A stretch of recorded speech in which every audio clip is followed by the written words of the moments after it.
ఆధునిక హంగులు లేకుండా ఆధ్యాత్మిక చింతనతో జీవించే గ్రామం కూర్మ అని డిప్యూటీ సీఎం పవన్ కళ్యాణ్ పేర్కొన్నారు. కూర్మ గ్రామం అగ్నికి ఆహుతి కావడం దురదృష్టకరమని, శ్రీకాకుళం జిల్లా అగ్ని ప్రమాదంపై పోలీసులు లోతుగా విచారణ చేయాలని ఆదేశించారు. ఘటనపై అనుమానాలు ఉన్న దృష్ట్యా అన్ని కోణాల్లో దర్యాప్తు చేపట్టాలన్న పవన్ కూర్మ గ్రామంలో ప్రస్తుత పరిస్థితిపై జిల్లా అధికారులతో మాట్లాడాలని సూచించారు. సనాతన ధార్మిక జీవనం కోసం ఇస్కాన్ ఆధ్వర్యంలో ఈ గ్రామం ఏర్పాటైందని పవన్ తెలిపారు. ఈ యాంత్రిక జీవన విధానాలకు భిన్నంగా మట్టి ఇళ్లలో ఉంటున్నారని, కూర్మ గ్రామం పునరుద్ధరణపై దృష్టి సారించాలని పవన్ కళ్యాణ్ అన్నారు. వైకాపా నేతలు ఆరోపిస్తున్నట్లు తల్లికి వందనం నిధులు దుర్వినియోగమైనట్లు నిరూపిస్తే రాజీనామా చేస్తానని మంత్రి సవిత అన్నారు. నిరూపించలేకపోతే ఎమ్మెల్యే పదవికి జగన్ రాజీనామా చేయగలరా అని ప్రశ్నించారు. నిరాధార ఆరోపణలు చేస్తే సహించేది లేదని హెచ్చరించారు. తెలుగుదేశం పార్టీ రాష్ట్ర కార్యాలయంలో మంత్రి సవిత విలేకరుల సమావేశం నిర్వహించారు. సమావేశంలో ఆమె మాట్లాడుతూ కూటమి ప్రభుత్వం అధికారంలోకి రాగానే మెగా డిఎస్సి పైన తొలి సంతకం పెడతామని చెప్పామని, చేసి చూపించామని పేర్కొన్నారు. ప్రజలు ఏ నమ్మకంతో తమకు ఓట్లేశారో ఆ నమ్మకాన్ని నిలబెట్టుకుంటామని స్పష్టం చేశారు. ప్రతిపక్ష హోదా కూడా లేకుండా పోయిందంటే ప్రజల్లో ఎంత వ్యతిరేకత ఉందో జగన్ గుర్తించాలని హితవు పలికారు. కూటమి ప్రభుత్వం విద్యారంగానికి అధిక ప్రాధాన్యత ఇస్తుందని మంత్రి సవిత తెలిపారు. వైఎస్ఆర్ కాంగ్రెస్ పార్టీ నేతలు ఆరోపిస్తున్నట్లు తల్లికి వందనం నిధులు దుర్వినియోగమైనట్లు నిరూపిస్తే రాజీనామా చేస్తానని మంత్రి సవిత అన్నారు. నిరూపించలేకపోతే ఎమ్మెల్యే పదవికి జగన్ రాజీనామా చేయగలరా అని ప్రశ్నించారు. నిరాధార ఆరోపణలు చేస్తే సహించేది లేదని హెచ్చరించారు. ఎన్డీఏ ప్రభుత్వం ఏవైతే చేయగలదని సంపూర్ణమైన మెజార్టీ మాకిచ్చారు. మేము సంపూర్ణంగా ప్రజలు ఏ నమ్మకం అయితే మాకు ఓటేశారో ఆ నమ్మకాన్ని నిలబెట్టుకున్న ప్రభుత్వం ఎన్డీఏ ప్రభుత్వం. ఒక పక్క అన్ని రంగాల్లోనూ అభివృద్ధి జరుగుతూ ఉంది. మరి జగన్మోహన్ రెడ్డి గారికి అర్థం కాల, ఎక్కడ ఏమైందా ఇంతమంది సలహాదారులు ఉండ్రి నాకు, మరి నేను ఇంత ధీరుడు వీరుడు అనుకుని నేనేమీ చేయలేకపోయాను. మరి ఈ సంవత్సరం లోపలనే రాష్ట్రం ఒక పక్క అన్ని రంగాల్లోనూ అభివృద్ధి జరుగుతుందని జగన్మోహన్ రెడ్డికి అర్థం కాక శవ రాజకీయాలు చేసుకుంటూ శవాల దగ్గరికి వెళ్ళినప్పుడు కూడా నవ్వుతూ ఉండేవారు ఈ జగన్మోహన్ రెడ్డి గారు. ఆయనకు తెలుసు శవ రాజకీయాలు చేయడం, మహిళల్ని అవమానపరచడం, తల్లుల్ని చెల్లుల్ని, తల్లిని ఒక పక్క అవమానించడం, మరి అతని చెల్లెళ్ళు ఇద్దరిని రోడ్డు పాలు చేయడం, మహిళల్ని ఏ విధంగా అవమానపరిచారో మొన్నటి రోజు కూడా మనం చూసాం. జగన్మోహన్ రెడ్డి గారు ప్రజలు మీకు బుద్ధి చెప్పారు. ఇంకా మీరు మారలేదంటే మళ్ళీ కూడా బుద్ధి చెప్పడానికి సిద్ధంగా ఉన్నారనే విషయం కూడా మీకు తెలియజేస్తున్నాం. కూటమి ప్రభుత్వం విద్యకు అత్యధిక ప్రాధాన్యం ఇస్తోందని, చదువులో చక్కటి ప్రతిభ కనపరిచిన వారికి ప్రోత్సాహంగా ముఖ్యమంత్రి చంద్రబాబు ఆదేశాల మేరకు షైనింగ్ స్టార్స్ పేరిట బహుమతులు ఇవ్వడం జరుగుతోందని ప్రభుత్వ whip central MLA Bonda Umamaheswararao అన్నారు. పిల్లల ఉజ్వల భవిష్యత్తే ప్రభుత్వ విధానమని అన్నారు. పిల్లలు జీవితంలో అత్యున్నత స్థానంలో నిలబడాలి అనేది ప్రభుత్వ ఆకాంక్ష అని తెలిపారు. ప్రభుత్వ పాఠశాలల్లో చదివి 10వ తరగతిలో అత్యధిక మార్కులు సాధించిన విద్యార్థులకు సెంట్రల్ నియోజకవర్గంలోని టీడీపీ కార్యాలయంలో ఎమ్మెల్యే బోండా ఉమామహేశ్వరరావు సొంత నిధులతో బ్యాగులు, పుస్తకాలు, కిట్లు, పౌచులు, వాటర్ బాటిల్స్ అందజేశారు. విద్యార్థులను అభినందించారు. ఈ సందర్భంగా ఆయన మాట్లాడుతూ ప్రభుత్వ పాఠశాలల్లో చదివే పిల్లలకు రాష్ట్ర ప్రభుత్వం అన్ని రకాల మౌలిక సదుపాయాలు కల్పిస్తుందన్నారు. మధ్యాహ్నం భోజనం పెడుతున్నామని, నోట్ పుస్తకాలు, టెక్స్ట్ పుస్తకాలు, షూస్, యూనిఫామ్ అన్నీ ఇస్తున్నామని చెప్పారు. వారికి అన్ని రకాలుగా అండగా ఉంటున్నామని చెప్పారు. భవిష్యత్తులో చదువులో కూడా అండగా ఉంటామని తెలిపారు. కార్పొరేట్ స్కూల్లో రాని మార్కులు ప్రభుత్వ పాఠశాలల్లో చదివే విద్యార్థులు సాధించారని చెప్పారు. ప్రభుత్వ పాఠశాలలో విద్యాబోధన ఎంత బాగుందో దీని ద్వారా అర్థమవుతుందని, కార్పొరేట్కు ధీటుగా ప్రభుత్వ పాఠశాలల్లో బోధనను మరింత మెరుగుపరుస్తామని చెప్పారు. పిల్లల ఉజ్వల భవిష్యత్తే ప్రభుత్వ విధానమని అన్నారు. పిల్లలు జీవితంలో అత్యున్నత స్థానంలో నిలబడాలనేది ప్రభుత్వ ఆకాంక్ష అని తెలిపారు. ఇది మా బాధ్యతగా స్వీకరించాం. మా పిల్లలు వీళ్ళు గవర్నమెంట్ స్కూల్లో చదివే పిల్లల కోసం లక్షల కోట్ల రూపాయలు ఖర్చు పెడతా ఉన్నాం. ఎందుకంటే వాళ్ళకి ఉజ్వలమైనటువంటి భవిష్యత్తే మా లక్ష్యం. ఈ ప్రభుత్వ విధానం వాళ్ళ అత్యున్నత స్థానంలో జీవితంలో స్థిరపడాలి. వాళ్ళకి గవర్నమెంట్ స్కూల్లో చదువుకునే వాళ్ళకి మధ్యాహ్నం భోజనం పెడుతున్నాం, బుక్స్ ఇస్తున్నాం, యూనిఫాము, షూసు, అలాగే టెక్స్ట్ బుక్స్ అన్నీ కూడా ఇస్తూ వాళ్ళకి అన్ని రకాలుగా అండగా ఉంటా ఉన్నాం. అన్ని రకాలుగా రేపు భవిష్యత్ చదువుల్లో కూడా అండగా ఉంటాం. ఈరోజు మా గవర్నమెంట్ స్కూల్లో, ప్రైవేట్ స్కూల్లో, కార్పొరేట్ స్కూల్లో రానటువంటి మార్కులు కూడా గవర్నమెంట్ స్కూల్లో వచ్చినాయి. అంటే ఏకేటీపీ స్కూల్లో 592 మార్కులు ప్రణీత్ అనే విద్యార్థినికి వచ్చిందంటే, అలాగే మా ఆడపిల్లలు మా అమ్మాయిలందరూ కూడా 585, 587 అలాగ మార్కులు వచ్చినాయి. అంటే ఎంత బాగా గవర్నమెంట్ స్కూల్లో విద్యని చెప్తున్నారనేది ఒకసారి గమనించాలి. భవిష్యత్తులో కూడా ఈ ప్రమాణాలు ఇంకా పెంచుతాం. కార్పొరేట్ స్కూళ్ళకి ధీటుగా గవర్నమెంట్ స్కూల్స్ని తీర్చిదిద్దుతాం. ఆపరేషన్ బుడమేరు చేస్తామని, ఆక్రమణలు తొలగిస్తామని, పూడికలు తొలగిస్తామని ముఖ్యమంత్రి చంద్రబాబు ప్రకటించారని, కానీ నేటి వరకు ఎటువంటి కార్యాచరణ ప్రణాళిక లేదని సిపిఎం నేతలు విమర్శించారు. రాష్ట్ర ముఖ్యమంత్రి చెప్పిన దానిలో జరిగింది ఆవగించ అంత పని, జరగాల్సింది కొండంత అని తెలిపారు. 43,000 కోట్ల రూపాయల బడ్జెట్ కేటాయించామంటున్నారని, కానీ ఎక్కడ టెండర్లు పిలవలేదన్నారు. నామినేషన్ వర్క్లు మాత్రమే జరుగుతున్నాయని, మంత్రి నిమ్మల రామానాయుడు సొంత పూచీకత్తుపై పనులు జరుగుతున్నాయని, అది కూడా గైడ్ వాల్ పనులు జరుగుతున్నాయని అన్నారు. ఆపరేషన్ బుడమేరును అమలు చేయాలని, బుడమేరు ముంపు శాశ్వత నివారణ చర్యలు చేపట్టాలని కోరుతూ సిపిఐ ఎన్టీఆర్ కృష్ణా ఏలూరు జిల్లా సమితులు ఆధ్వర్యంలో గాంధీనగర్ ధర్నా చౌక్లో నిరసన దీక్ష నిర్వహించారు. సిపిఐ ఎన్టీఆర్ జిల్లా కార్యదర్శి దోనపడి శంకర్, సిపిఐ నాయకులు ముప్పాళ్ల నాగేశ్వరరావు, సిపిఐ నగర కార్యదర్శి కోటేశ్వరరావు, మాజీ ఎమ్మెల్సీ జల్లి విల్సన్ తదితరులు పాల్గొన్నారు. ఈ సందర్భంగా వారు మాట్లాడుతూ, దశాబ్దాలుగా బుడమేరు వరద ముంపు లక్షలాది గృహాలు, కోట్లాది రూపాయల పంట నష్టానికి కారణమవుతోందన్నారు. గత ఏడాది బుడమేరు వరద సందర్భంగా ముఖ్యమంత్రి ప్రొక్లైన్పై ఇంటింటికి తిరిగారన్నారు. ఆ సమయంలో ఇచ్చిన వాగ్దానాలను సీఎం అమలు చేయాలన్నారు.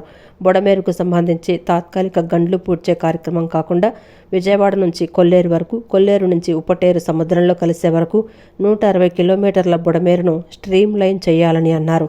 ఎటువంటి వరదలు వచ్చినా పొలాల్లోకి, ఇళ్లల్లోకి వరద నీరు రాకుండా చూడాలన్నారు. సుమారు 1000 కోట్లు ఖర్చు పెడితే శాశ్వత పరిష్కారం లభిస్తుందని, అలా కాదని 50 కోట్లు, 100 కోట్లు ఖర్చు పెడితే ప్రతి సంవత్సరం ఈ సమస్య ఉంటుందన్నారు. విజయవాడ దిగువన ఏ ఒక్క గండి పూడ్చడానికి నామినేషన్ పిలవడం కానీ, టెండర్లు కానీ పిలవలేదన్నారు. బుడమేరు ముంపు నివారణ చర్యలు తీసుకునే వరకు ప్రజల పక్షాన పోరాడతామన్నారు. రాజకీయ పక్షాలు హాజరైన సహకారంతో ఈ రోజున ఈ దీక్షా కార్యక్రమం కొనసాగుతుంది. కాబట్టి రాష్ట్ర ముఖ్యమంత్రి వర్యులు ఏదైతే చెప్పారో, ఇప్పటి వరకు జరుగుతున్నది ఆవగించంత పని, జరగాల్సింది కొండంత. కాబట్టి 43 కోట్లు బడ్జెట్ కేటాయించామంటున్నారు. ఎక్కడ కూడా టెండర్స్ పిలవలా, ఓన్లీ నామినేషన్ వర్క్స్తోనే జరుగుతున్నది. అది కూడా ఇరిగేషన్ శాఖ మంత్రులు నిమ్మల రామానాయుడు గారి యొక్క సొంత పూచీకత్తు మీద వర్క్స్ జరుగుతున్నటువంటి పరిస్థితి కాంట్రాక్టర్లు. అందువలన అది కూడా గైడ్ వాల్ నిర్మాణం జరుగుతుంది. వెలగలేరు దగ్గర upper seals, side seals, bearing works జరుగుతున్నటువంటి పరిస్థితి. కాబట్టి ఈ నెలాఖరులోపు కనుక భారీ ఎత్తున వర్షపాతం నమోదైతే కనుక తిరిగి మరలా విజయవాడ లేదా పరిసర గ్రామాలు అన్ని కృష్ణా 160 కిలోమీటర్ల పరివాహక ప్రాంతం అంతా కూడా అంధకార బంధురమయ్యేటువంటి పరిస్థితి, వరద ముప్పు గురయ్యేటువంటి పరిస్థితి ఉన్న నేపథ్యంలో పూడ్చేదానికి నామినేషన్ వర్క్ ఇవ్వలేదు, టెండర్స్ కార్పొరేట్ చేయలేదు. అలాగే ఎన్కేపాడు దగ్గర ఉన్నటువంటి ఆ స్లూయిజ్ని ఈనాటి అవసరాలకు తగిన విధంగా చేయడానికి కావాల్సిన పని కూడా చేపట్టలేదు. అందువల్ల సిపిఐ దీన్ని పూర్తి స్థాయిలో ఈ బుడమేరు ముంపు నివారణ చర్యలు తీసుకునే దాకా ఈ బుడమేరు ఉప్పుటేరుని పూర్తి స్థాయిలో మరమ్మతులు చేసేదాకా ప్రజల పక్షాన, రైతుల పక్షాన ఉండి పోరాడి సాధించుతుంది.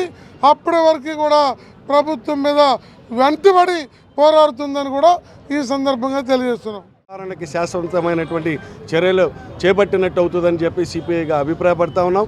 గత సెప్టెంబర్లో వచ్చినటువంటి బుడమేరు ముంపు, అటు పక్కన కృష్ణానది ముంపుతోటి విజయవాడ నగరంలో ముఖ్యంగా 32 డివిజన్స్ శాశ్వతంగా రోజుల తరబడి నీట మునిగిపోయి ప్రజలందరూ కూడా జలదిగ్బంధంలో ఉండటంతో ప్రజలు తీవ్రమైనటువంటి ఇబ్బందులు ఎదుర్కోవడం జరిగింది. కాబట్టి ఆ సందర్భంగా రాష్ట్ర ముఖ్యమంత్రి గారు చెప్పారు, తక్షణమే దీనికి పరిష్కార మార్గం చేపడతామని చెప్పి సంవత్సరం అవుతా ఉన్నది. కాబట్టి ఈ ఒక్క సంవత్సర కాలంలో ఈ ప్రభుత్వం మరి ఇవాళ బుడమేరు వచ్చిపోయి కూడా 9 నెలలు అవుతా ఉన్నది. దానికి తక్షణ చర్యలు చేపట్టే కేంద్ర ప్రభుత్వం కార్మిక హక్కులను హరించడమే కాకుండా వారిని బానిసలుగా మార్చేందుకు ప్రయత్నిస్తుందని సిఐటియు నాయకులు ఉమామహేశ్వరరావు మండిపడ్డారు.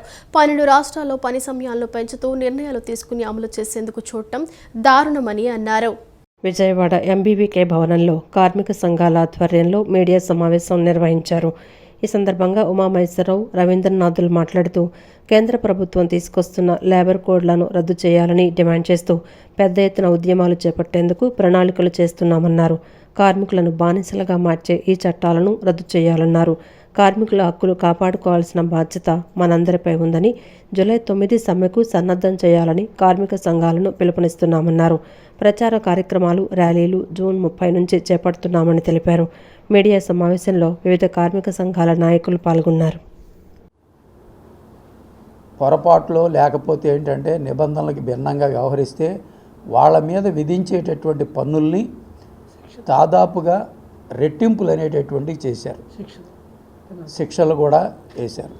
సమ్మె చేసేటటువంటి వాళ్ళ ఎడల కూడా చాలా కఠినంగా వ్యవహరించేట్టు సమ్మె చేసిన వాళ్ళకి 6 నెలల పాటు జైలు శిక్ష, అదే రకంగా ప్రోత్సహించినటువంటి వాళ్ళకి 6 నెలల నుంచి 2 సంవత్సరాల వరకు జైలు శిక్ష విధించేటటువంటి పద్ధతిలో మార్పులు అనేటటువంటి చేపట్టారు. ఇది చాలా దుర్మార్గమైనటువంటిది.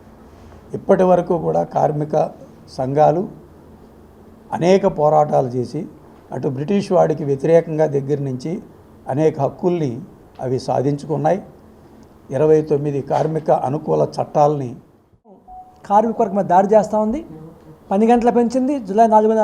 జూన్ 4న సమావేశం వేసుకుని క్యాబినెట్ తీర్మానం చేసింది.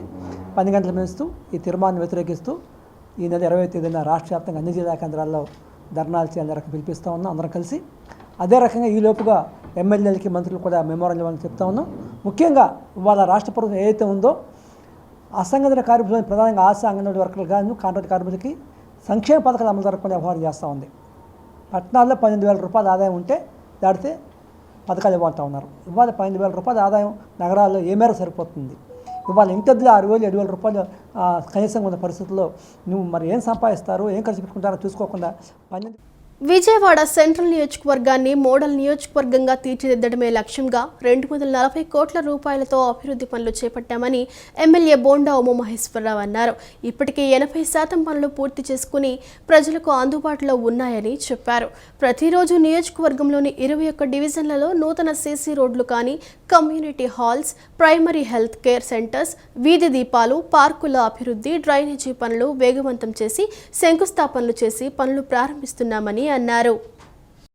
సెంట్రల్ నియోజకవర్గంలోని 57వ division new Rajarajeswaripeta rail gate వద్ద 45 లక్షల రూపాయల వ్యయంతో నిర్మించనున్న అవుట్ఫాల్ డ్రైనేజ్ పనులకు శంకుస్థాపన కార్యక్రమం నిర్వహించారు.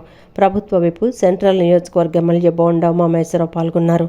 మాజీ కార్పొరేటర్ ఎరబోతు రమణారావు, డివిజన్ ప్రధాన కార్యదర్శి కిలాని సతీష్, బోని సన్యాసిరావు, దేవర సత్యనారాయణతో కలిసి ఎమ్మెల్యే పూజలు నిర్వహించి కొబ్బరికాయ కొట్టి శంకుస్థాపన చేసి పనులు ప్రారంభించారు. ఈ సందర్భంగా బోండా ఉమా మాట్లాడుతూ పేదవారు, డైలీ కూలీ పనులకు వెళ్లేవారు అధికంగా నివసించే 57వ డివిజన్ ప్రాంతంలో 2014లో పాకలతో నివసించే సమయంలో అగ్ని ప్రమాదవశాత్తు ప్రజలు నివసించే పాకలు దగ్ధమవడంతో అప్పటి ముఖ్యమంత్రి చంద్రబాబు నాయుడు ఈ ప్రాంతాన్ని పరిశీలించి వీరికి ఇళ్లు కట్టివ్వాలని తక్షణమే ఆదేశించగా బ్యాంకు రుణాలతో కూడినటువంటి ఇళ్లను కట్టించి ఈ ప్రాంతవాసులు నివసించే విధంగా చర్యలు చేపట్టామన్నారు. తిరిగి మళ్లీ 2024లో తెలుగుదేశం ప్రభుత్వం ఏర్పడిన తర్వాత రోడ్లు, ప్రజలకు అవసరమైన మౌలిక సదుపాయాలను ఏర్పాటు చేస్తున్నామని అన్నారు. ఈ ప్రాంతవాసులకు చిరకాల కలయినటువంటి న్యూ రాజరాజేశ్వరిపేట నుండి 1 టౌన్ పశ్చిమ నియోజకవర్గానికి వెళ్లే దారి మధ్యలో ఉన్నటువంటి రైల్వే గేటు ప్రతి 10 నిమిషాలకు ఒకసారి పడిన ప్రతిసారి అరగంటకు పైన ఎదురు చూడాల్సినటువంటి దుస్థితి ఉందన్నారు. దీనివల్ల ప్రజలకు చాలా ఇబ్బందికరంగా మారిందని, మొన్ననే ఈ సమస్యను విజయవాడ పార్లమెంటు సభ్యులు కేశినేని శివనాథ్, నియోజకవర్గ ఎమ్మెల్యే అయిన తాను ఈ సమస్యను సంబంధిత రైల్వే డిఆర్ఎంతో అధికారుల దృష్టికి తీసుకుని వెళ్లడం జరిగిందన్నారు. ఒక సమావేశం ఏర్పాటు చేసి నియోజకవర్గంలో ఆర్యూబీలు, ఆర్ఓబీలు ఏర్పాటుకు సెంట్రల్ రైల్వే మినిస్టర్ దృష్టికి తీసుకుని వెళ్లారన్నారు. సెంట్రల్ నియోజకవర్గంలో మధురానగర్ మరియు న్యూ రాజరాజేశ్వరిపేట నందు రైల్వే అండర్ బ్రిడ్జిని ఏర్పాటు చేస్తామని తెలిపారు. దాన్ని కూడా తీసుకొస్తున్నాం. ఇక్కడ ఈ డివిజన్ నుంచి జామతోట పక్క నుంచి ఉన్నటువంటి ఏరియా నుంచి గుడి దగ్గర నుంచి అటే ఇందిరానాయక్ నగర్ కలిపే విధంగా ఒక బ్రిడ్జ్ కూడా ప్రతిపాదన పెట్టాం. దాన్ని కూడా శాంక్షన్ చేయించి ఈ డివిజన్కి అన్ని వైపులా కనెక్షన్ తీసుకొచ్చి ఎటు వెళ్ళాల్సిన వాళ్ళు అటు 1 టౌన్ వెళ్ళాల్సిన వాళ్ళు ఆర్యూబీలోంచి, అలాగే సింగనగర్ వెళ్ళాల్సిన వాళ్ళు ఇప్పుడున్న బ్రిడ్జ్ మేంచి, అట్లాగే 2 టౌన్ వెళ్ళాల్సిన వాళ్ళు ఈ జామతోట పక్క నుంచి ఇరిగేషన్ బుడమేర నుంచి నిర్మించే కొత్త బ్రిడ్జ్ మేంచి ఇట్లా అన్ని రకాలుగా తీసుకొస్తే ఈ ప్రాంతం అంతా వేగంగా అభివృద్ధి చెందుద్ది. అన్ని రకాలుగా జాగ్రత్తలు తీసుకుంటా ఉన్నాం. ఈ ప్రభుత్వం వచ్చినాక ప్రతినిత్యం పనిచేస్తూ ఉంది.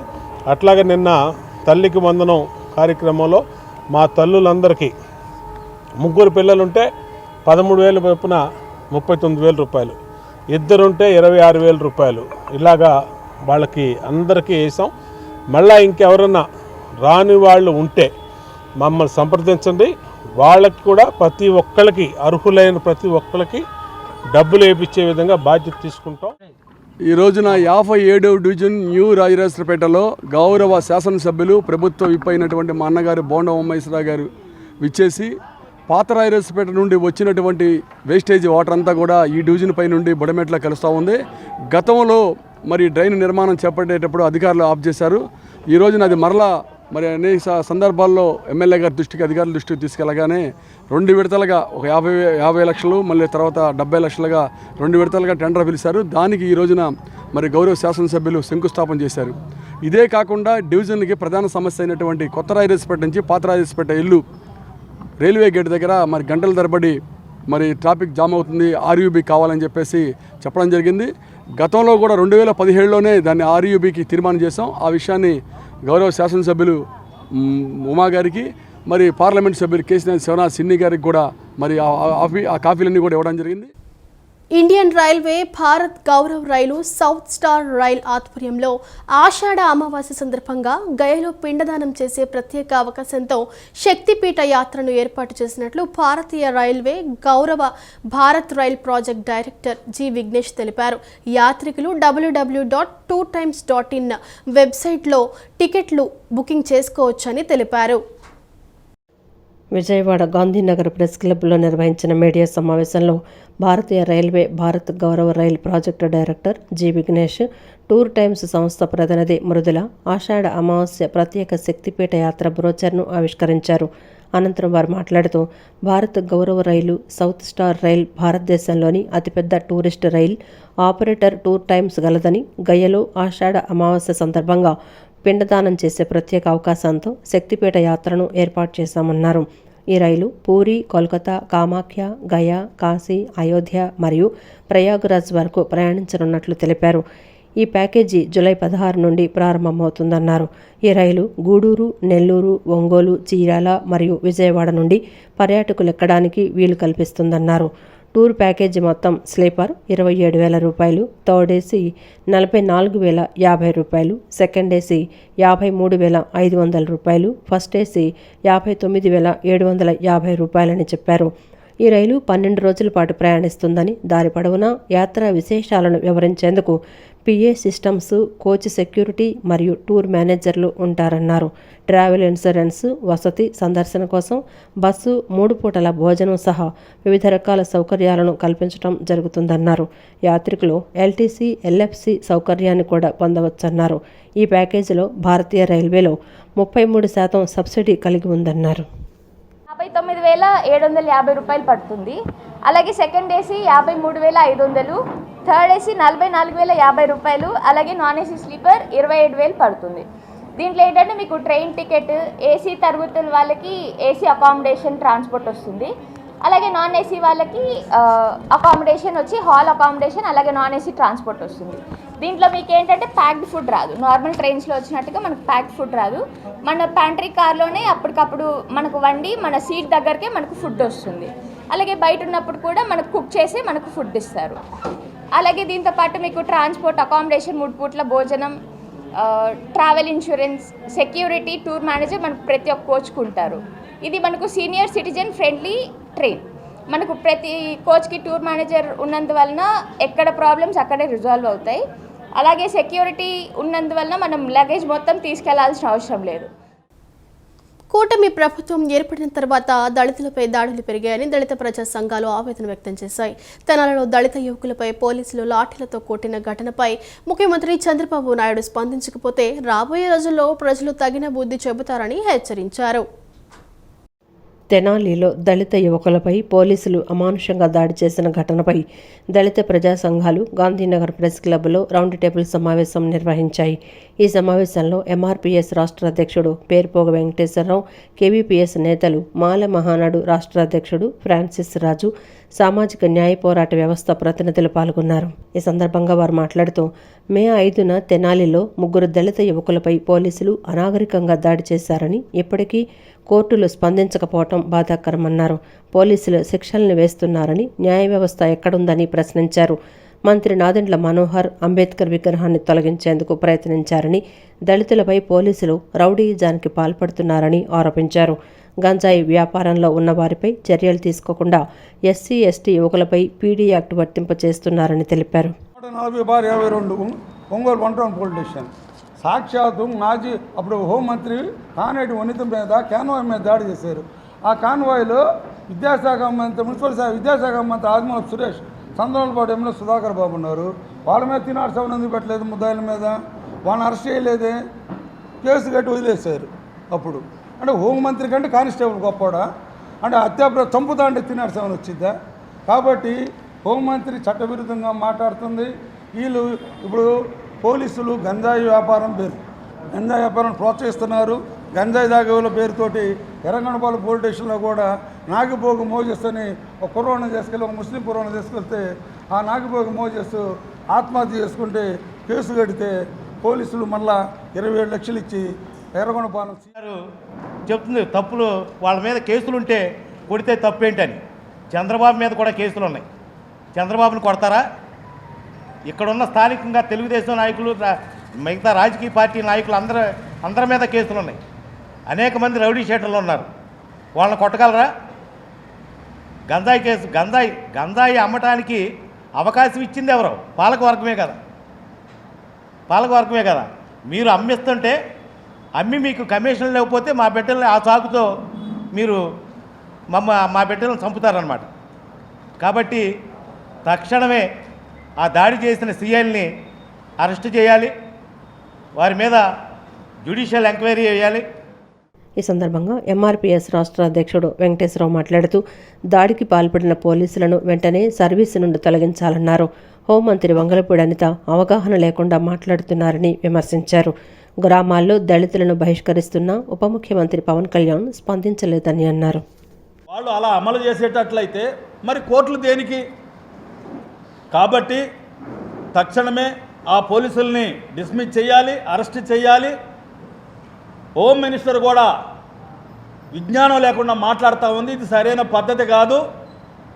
అదేవిధంగా తెనాలి నియోజకవర్గానికి చెందినటువంటి నాదెండ్ల మనోహర్ కూడా వాళ్ళు గంజాయి బ్యాచ్ అని, రౌడీ షీటర్స్ అని చెప్తా ఉన్నారు. ఈ రోజున ప్రజాప్రతినిధుల్లో ఎంతమంది రౌడీ షీటర్స్ లేదు, ఎంతమంది మీద కేసులు లేవు.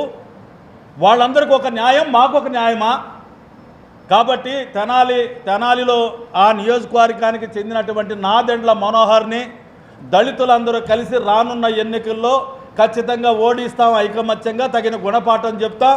అతను బహిరంగ క్షమాపణ చెప్పకపోతే జరిగేది అదేనని కూడా మేము తెలియజేస్తా ఉన్నాం. రాష్ట్ర ముఖ్యమంత్రి చంద్రబాబు ఎన్నికల సమయంలో నిరుద్యోగులకు 3,000 రూపాయల నిరుద్యోగ భృతి ఇస్తామని చెప్పి నిరుద్యోగుల ఓట్లతో అధికారంలోకి వచ్చారని ఏఐవైఎఫ్ రాష్ట్ర ప్రధాన కార్యదర్శి పరుచూరి రాజేంద్రబాబు అన్నారు.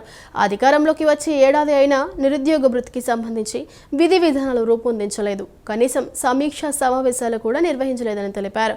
సూపర్ 6లో అన్ని రకాల హామీలను అమలు చేశామని ముఖ్యమంత్రి చెప్పడాన్ని తాము వ్యతిరేకిస్తున్నామని అన్నారు.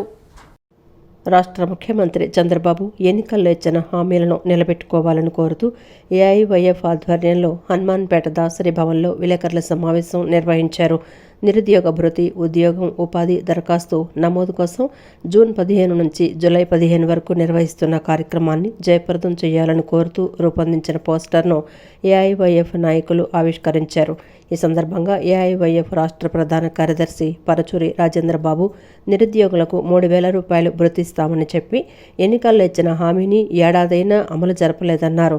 12 నెలల నిరుద్యోగ భృతి 36,000 రూపాయలు ఎప్పుడిస్తారో చెప్పాలన్నారు. రాష్ట్ర వ్యాప్తంగా నిరుద్యోగ యువతకు నిరుద్యోగ భృతి, ఉద్యోగం, ఉపాధి అవకాశాలు కల్పించాలని కోరుతూ జూన్ 15 నుంచి జూలై 15వ తేదీ వరకు వార్డు స్థాయి నుంచి మండల, గ్రామ, జిల్లా స్థాయిలో దరఖాస్తులు నమోదు కార్యక్రమం నిర్వహిస్తామని చెప్పారు. ఆ దరఖాస్తులను జిల్లా కలెక్టర్లకు అందజేస్తామన్నారు. 5 ఏళ్లలో 20 లక్షల ఉద్యోగాల కల్పనే ధ్యేయం. మీ చదువుకు తగ్గట్లుగా నైపుణ్య శిక్షణ ఇచ్చి ఇంటి వద్ద నుంచే లక్షల రూపాయలు సంపాదించేలా ఉద్యోగాలు కల్పిస్తామని చెప్పారన్నారు. ఏడాదికి 4 లక్షల ఉద్యోగాలు కల్పించాలి, కానీ 4 ఉద్యోగాలు కల్పించలేదన్నారు. కేబినెట్ సమావేశంలో నిరుద్యోగుల గురించి చర్చించాలని కోరారు. నిరుద్యోగ యువత ఎక్కువగా పాల్గొవాలని చెప్పేసి కూడా కోరుతా ఉన్నాం. అదేవిధంగా రాష్ట్ర ముఖ్యమంత్రి గారు ఎప్పటికైనా సంవత్సర కాలం గడిచిన తర్వాతైనా నిరుద్యోగుల గురించి ఆలోచించి నిరుద్యోగ భృతి ఇవ్వాలని, అదేవిధంగా 5 సంవత్సరాల కాలంలో 20 లక్షల ఉద్యోగాల కల్పనే కూటమి ప్రభుత్వ ధ్యేయం. మీ చదువుకి తగ్గట్టుగా మీకు నైపుణ్య శిక్షణ ఇచ్చి ఇంటి దగ్గర నుండే మీరు లక్షలు సంపాదించేటటువంటి విధంగా ఉద్యోగాలు కల్పిస్తామన్నారు. సంవత్సర కాలంలో 4 లక్షల ఉద్యోగాలు కల్పించాలి, కానీ 4 ఉద్యోగాలు కూడా కల్పించినటువంటి పరిస్థితులు ఉన్నాయి. అందువల్ల రాష్ట్రంలో ఉన్నటువంటి నిరుద్యోగుల గురించి ముఖ్యమంత్రి గారు మాట్లాడాలని, త్వరలో జరగబోయేటటువంటి కేబినెట్ సమావేశంలో నిరుద్యోగుల గురించి చర్చించాలని చెప్పేసి కూడా ఈ సందర్భంగా మేము కోరుతా ఉన్నాం. ఈ వార్తలు ఇంతటితో సమాప్తం. నమస్కారం.